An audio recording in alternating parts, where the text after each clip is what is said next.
Hello everyone, কেমন আছো তোমরা সবাই? আশা করি প্রত্যেকে ভীষণ ভালো আছো। আর সকলকে স্বাগত জানাই আমার চ্যানেলে। তো অনেকদিন বাদে আবার তোমাদের সামনে ভিডিও বানাচ্ছি, অনেকদিন বাদে।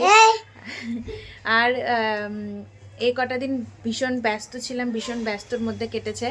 আর তোমরা অনেকেই জানো যে আমার দিদিভাই, মানে আমার একমাত্র ননদ, সে প্রেগনেন্ট ছিল। তো তার ডেলিভারি হয়ে গেছে অনেক দিন আগেই। তো সেই কারণে একটু ব্যস্ত ছিলাম, যে কারণে ভিডিও আসছিল না। তো এখন একটু ব্যস্ত কম আছি, তাই ভাবলাম কি আবার ভিডিওটা তোমাদের সামনে স্টার্ট করে দিই। তো এই যে সকাল হয়ে গেছে, আর তোমাদেরকে জানাবো আমার ননদের কি মানে বেবি হয়েছে, সেটা তোমাদেরকে পরে কোনো একটা ভিডিওতে জানিয়ে দেবো। আর মানে এই সকালটা শুরু হলো, ওর বাবা অফিস চলে গেছে, সকালে সমস্ত কাজ কমপ্লিট হয়ে গেছে, কিন্তু এখনও ঘরের বিছানাপত্র কিছুই তোলা হয়নি, চাও খেতে হবে। ওই ঘরে দিদিভাইরা আছে, ওরা এখন কয়েকদিন আমাদের বাড়িতে আছে আর থাকবে। তো ওই ঘরে আছে ওরা। তো ওই ঘরে বিছানাটা ও তুলে নেবে, আর এই ঘরে বিছানাটা আমি তুলবো। তো সেই কারণে এখন বিছানা তুলতে আসলাম। রান্নাঘরে রান্না প্রায় কমপ্লিটের দিকে। আর এখনই চা খাবো আমি, দিদিভাই, আমার মেয়ে আর আমার গুড্ডি, সবাই মিলে এখনই চাটা খাবো। চা ওরা মানে ওকে তো দুধ খাইয়ে দিয়েছি, কিন্তু গুড্ডি এখনও দুধ খায়নি, তো ও খাবে আর আমরা চাটা খাবো। আর এখন গুড্ডি আর গুড়িয়া মিলে খেলা করছিল, ওরা দুজন মিলে খেলা করছিল। তো এখনই আমি ভিডিও করছি দেখে ও আবার চলে আসছে আমার কাছে। চলো এখন বিছানাপত্রগুলো গুছিয়ে নিই। তো আজকে ভিডিওটা তোমরা কন্টিনিউ করো। হ্যাঁ, আজকে ব্লগে আবার একটা টুইস্ট আছে, সেটা হলো আজকে আমার জামাইবাবু, একমাত্র জামাইবাবুর আজকে কিন্তু জন্মদিন। তো চলো দেখতে থাকো জন্মদিনটা আমরা কিভাবে সেলিব্রেট করি। আজকে তো সোমবার, নিরামিষের দিন, তো সেই রকমই রেসিপি রাখা হবে, নিরামিষ সব কিছু। আর কাল রাত 12টার সময়তেই কেক কাটিয়ে দেওয়া হয়েছিল। তো দেখা যাক আজকে আবার কি সেলিব্রেট হয়। তো তোমরা সঙ্গে থাকো, দেখতে থাকো পুরো ভ্লগটা এন্ড অবধি। তো চলো দেখতে থাকো, কন্টিনিউ। এই যে দেখো, এবার লেগে পড়লাম কাজে। আর তোমাদেরকে তো বললামই যে সকালের মানে টুকিটাকি কাজ আমার প্রায় হয়ে গেছে। যেমন আমার বরমশাইকে অফিসে পাঠানো, ওর ব্রেকফাস্ট দেওয়া, লাঞ্চ দেওয়া, সমস্ত কিছুটাই হয়ে গেছে, মেয়েকে খাওয়ানোও হয়ে গেছে। তো তারপরে দেখতে পাচ্ছ এখানে বিছানাপত্র তুলছি। ওই ঘরে দিদিভাই রয়েছে, আর দিদিভাইয়ের মানে বেবি রয়েছে, নিউ বর্ন বেবি আর কি। তো ও রয়েছে আর গুড্ডি রয়েছে। তো ওই ঘরে বিছানাটা ওই তুলবে বলল, সেই কারণে এই ঘরে বিছানাটা আমি এখন তুলছি। আর এখন জানো তো বন্ধুরা, ধীরে ধীরে না গরমের মানে আবহাওয়া চলেই এসেছে। তো বাইরে প্রচণ্ড পরিমাণে রোদও পড়ে গেছে। তো যে কারণে মানে সমস্ত কিছু রোদে দেওয়ার প্ল্যান প্রথমে করেছিলাম, কিন্তু ওই ঘর থেকে দিদিভাই আর কি বলল কি সমস্ত কিছু ও ওই দিক থেকে রোদে দেবে। তো যেহেতু ব্যালকনিতে বেশি কয়েকটা আঁটবে না বলে আমি আর আজকে রোদে দিলাম না। আর এর মধ্যেই মানে মেয়ের কাণ্ড তো জানোই, বিছানার মধ্যে সুসু করে দিয়েছে। তো সেই জন্যই ভাবলাম বিছানার চাদরটাও চেঞ্জ করে নিই। আর যেটা উপরে পাড়া থাকে, মানে শীতকাল বলে একটা ওই মানে কম্বল মতন একটা পেরে রাখি, তো সেটাই ভিজেছে, বিছানার চাদরটাও ভিজেছে, কিন্তু নিচের বাকিগুলো আর কি ভিজতে পারেনি, ওটাতেই মানে ভালো মতন শুষে নেয় আর কি।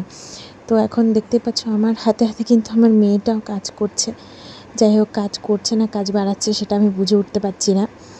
তো এখন বিছানার চাদরটা ভাবলাম কি চেঞ্জ করে নেওয়া যাক, মানে যেহেতু ও মানে টয়লেট করেই দিয়েছে। তো মানে এই বিছানার চাদরটা অনেক দিন ধরে ভাবছিলাম পাল্টাবো, কিন্তু কি বলো তো, সংসারের এত চাপ বেড়ে গেছে, মানে বলতে পারো অনেক দায়িত্ব চলে এসছে আমার মধ্যে।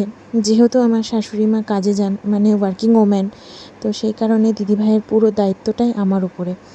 যে কারণে ওকে দেখে আবার এদিকে আমার শ্বশুরমশাইকে, আমার বরমশাইকে ওদের খাবার দাবার বানিয়ে, না মা এমন করে না, এমনটা না, কিন্তু মানে মাও সকালে যতটুকু পারে ততটুকু করে যায়, তারপরে কিন্তু বাকিটা আমাকে সামলাতে হয়। আর দিদিভাইয়ের যেহেতু সিজার হয়েছে, মানে যেহেতু ওর সিজারে বাচ্চা হয়েছে, সে কারণে ও খুব একটা বেশি আমি ওকে কাজ করতে দিই না, তবে চলাফেরা করতে হয় ওকে।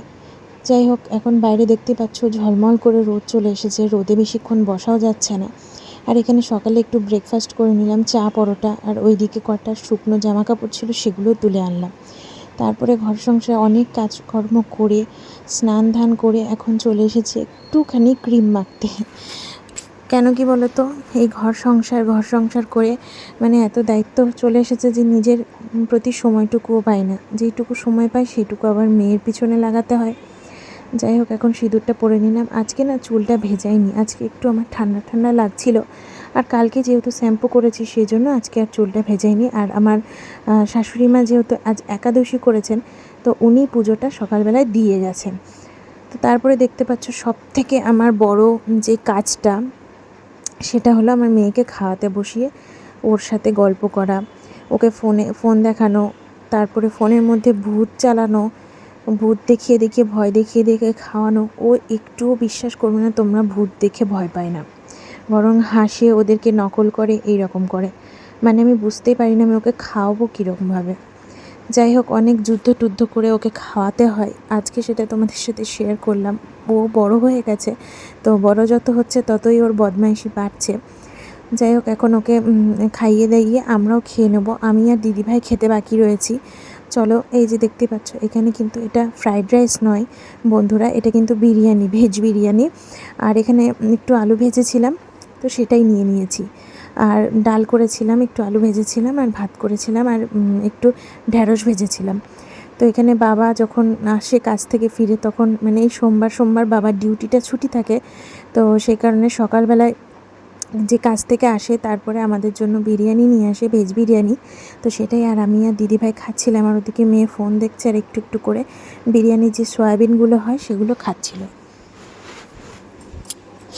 আর এদিকে আমরা টিভি চালিয়ে টিভি দেখছি, আর ওদিকে জামাইবাবুও খেয়ে নিয়েছে, আলু ভাজা দিয়ে পরোটা দিয়ে খেয়ে নিয়েছে।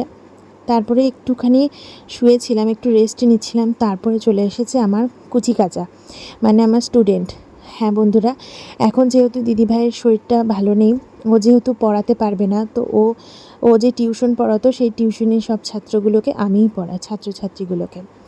তারপরে এখন যেহেতু মানে বেলাটা অনেক বড় হয়ে গেছে, আর মানে যেখানে আমি 6টার সময় সন্ধ্যা লেগে যেত, সেখানে এখন 6টার সময় এরকমভাবে বিকেল হয়ে থাকে। তো সেই কারণে একটুখানি ব্যালকনিতে বসে টিউশনি পড়ানো হয়ে গেছে, তারপরে একটু ব্যালকনিতে বসে মেয়ের চুলটা ভাবলাম বেঁধে দিই।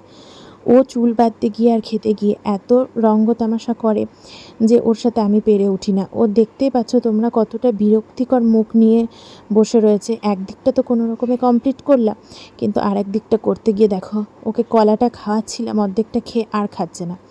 খাওয়াতে আর এই যে মানে ওর চুল বাঁধাতে বা মুখে ক্রিম দেওয়া বলো, এগুলো যেন ওর একদম অপছন্দের জিনিস। যাই হোক, জোরজার করে একটু করতে হয় আর কি। তো বেশ ভালোই গরম পড়ে গেছে, কিন্তু তাও সোয়েটার পরে রয়েছি, হাওয়া চলছে, কিন্তু হাওয়াটাও গরম, কিন্তু তাও বলা যায় না, ঠান্ডা লেগে গেলে তখন আবার। এই যে দেখো, মেয়েকে চুল বাঁধাচ্ছি তখন কি কান্না জুড়ে দিয়েছে, ওর রাগ হয়ে গেছে, ও টিপের পাতাটাও নেবে না। তারপর সন্ধ্যাবেলায় একটুখানি ম্যাগি পাস্তা বানিয়ে, মানে ভেজিস দিয়ে ম্যাগি পাস্তা বানালাম। চলো এটা বর্মশাইকে দিয়ে দিই, ও অফিস থেকে চলে এসেছে আর ওর খিদে পেয়ে গেছিলো। তো যাই হোক, এখন রাত্রের খাবার রান্না করছি।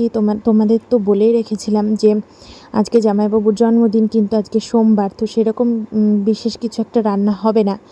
আর তার মধ্যে একটু মন খারাপ হয়ে গেল, আমার শ্বশুর শাশুড়ি কুম্ভমেলা যেটা চলছে কানপুরে, সেটাই যাওয়ার কথা হয়েছিল। তো সকালের যে ট্রেনটা সেটা বন্ধ করে দেওয়া হয়েছে, তো সেই কারণে সকালবেলায় ওনারা যেতে পারছেন না।